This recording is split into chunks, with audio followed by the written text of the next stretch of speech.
So this weekend there's probably going to be about another 30 days worth of fireworks, including the chaos that happened last night. None of which actually bothered me, honestly. I left work 11:30 last night and didn't notice too many people shooting off fireworks. So the whole concept of people bickering and arguing over fireworks middle of the night kind of seems a little bit overrated, just a lot, actually.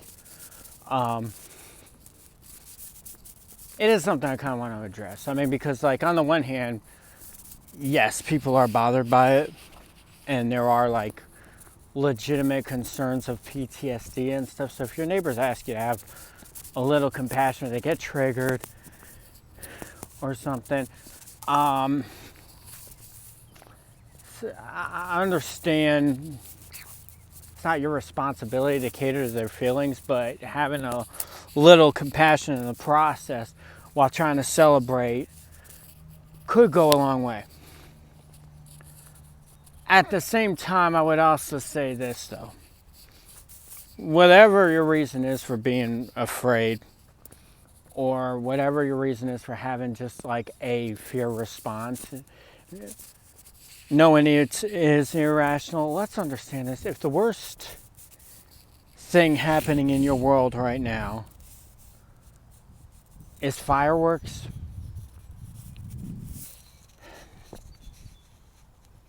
that are not used as a weapon against you,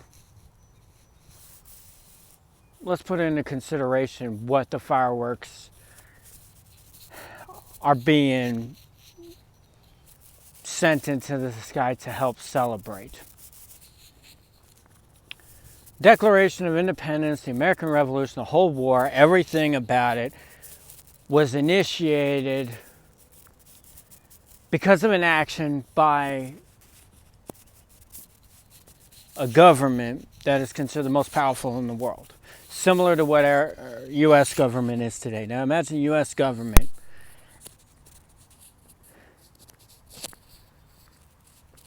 decides to send troops back, send in troops into your town. Your town doesn't have a military base. And even if they did, and you have the parades and you have the shows and everything that comes with the military, except they don't have barracks, they don't have dorms or a place to stay. So they say, all right, we're going to put our troops into your house. And they're going to sleep at your house. With or without your permission, it doesn't matter, it's the law. Okay.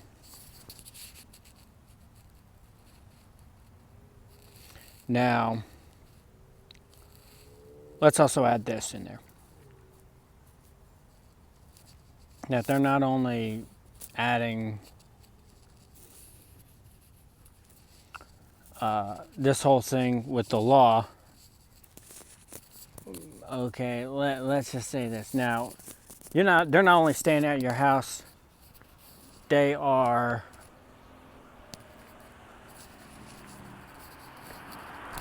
kicking you out of the house. You gotta go find a place to stay. Oh, but your wife stays, your daughter stays, or your sister or girlfriend or whatever. No, she can stay. And obviously you know how the military operates. The military just loves their Bible studies, and they just love to cook and just talk nicely to these women and just pay them a lot of money, and yeah, I think you know where that's going.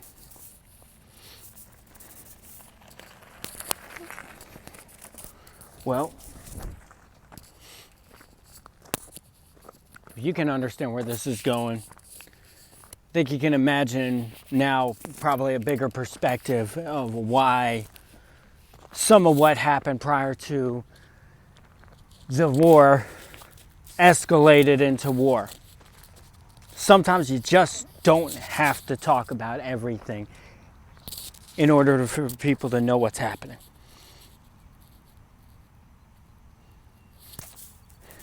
And that's just part of the story of what happened from the American Revolutionary War and why the colonists were so upset. Now, we could be shooting off fireworks, bothering our neighbors 2 o'clock in the morning with fireworks, or you could have the government coming in deciding they want to bother you with the military.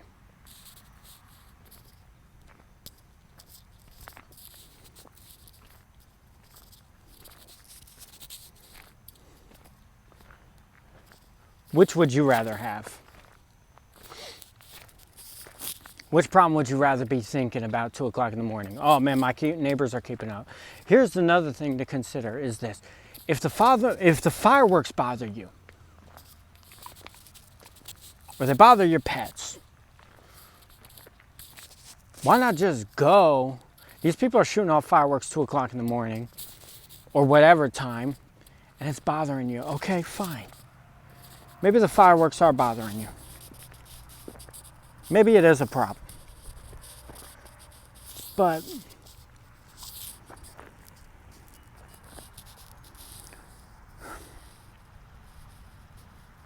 what if it's not that big of a deal?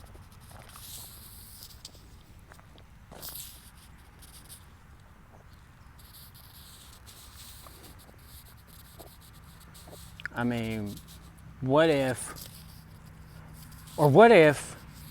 you just went to them?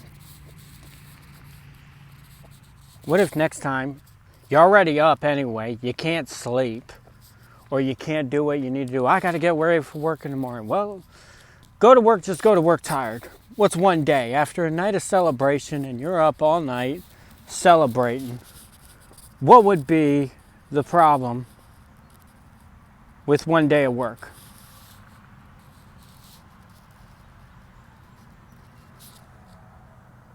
What do you think? Is it really that big of a deal? Just to go tired, just to join them and have a good time. Is that really a...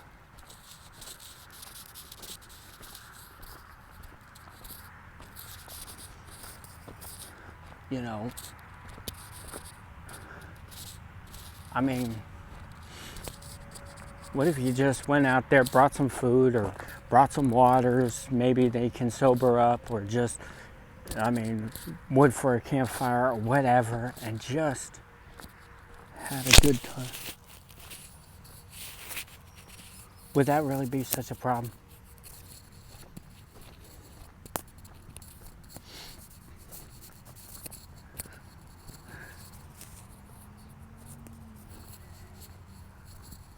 I mean,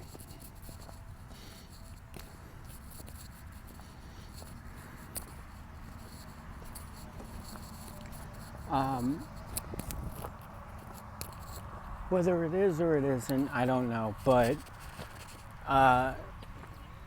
what if we tried it? Because honestly, it's just, you know it's not a threat. You know it's not a problem, okay? But you feel the problem, and I get that. I get that your body is reacting in a way that is problematic. But that's really not your neighbor's problem.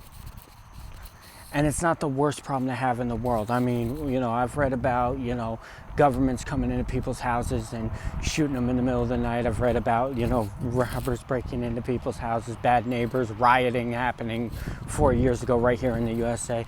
I've heard about militaries just raiding people's houses, you know, people being drafted into war against their will.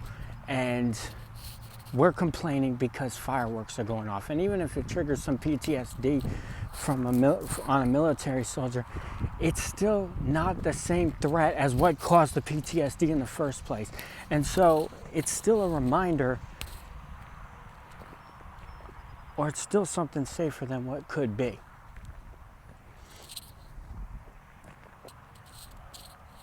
So why not celebrate with them? Or find a way to celebrate peacefully, amicably. Maybe you can convince them not to shoot off so many fireworks if you just be kind. And take a different approach.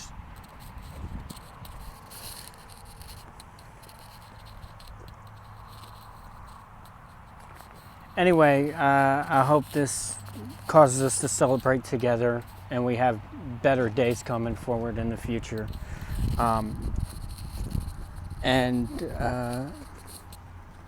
It's just my thoughts. I don't want to belittle anybody's experiences, but I think maybe celebrating is the solution, not the problem. God bless.